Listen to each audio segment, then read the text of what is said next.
नागपुर शहर के विश्व प्रसिद्ध स्थल दीक्षा भूमि पर पिछले 1 जुलाई के दिन हुए घटना के एक प्रकार से समर्थन करते हुए आज महाराष्ट्र राज्य के पूर्व मंत्री व पूर्व पालक मंत्री डॉक्टर नितिन राउत और आमदार विकास ठाकरे ने दीक्षा भूमि की स्थिति का जायजा लिया। सबसे पहले दोनों कांग्रेस नेताओं ने डॉक्टर बाबा साहेब आंबेडकर के चरणों में मानवंदन किया। उसके बाद दीक्षा भूमि के प्रांगण स्थित विवादित निर्माणाधीन अंडरग्राउंड पार्किंग स्थल का निरीक्षण किया। डॉक्टर राउत ने सरकार पर इस मामले में कई गंभीर आरोप लगाते हुए कहा कि 1 जुलाई की घटना को सोची समझी साजिश के तहत अंजाम दिया गया है। आमदार विकास ठाकरे ने इस घटना को शासकीय अधिकारियों की गलती का नतीजा बताया और घटना की ओर निंदा की है। सुद्धा तो मांडण्यात आला नाही।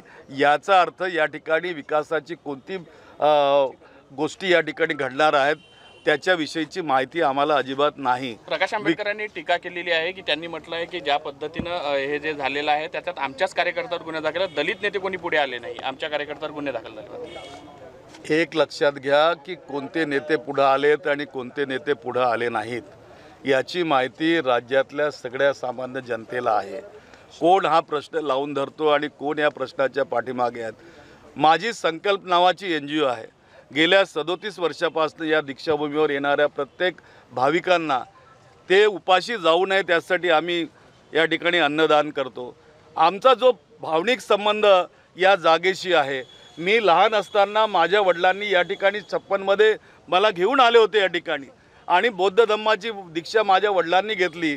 म्हणजे त्यांनी जेव्हा मला पकडलं होतं मी सुद्धा दीक्षा घेतलेली आहे। त्यामुळे माझ्या भावना या भूमीशी जुळलेल्या आहेत। या भावनांना कुणी हात घालण्याचा प्रयत्न करू नये।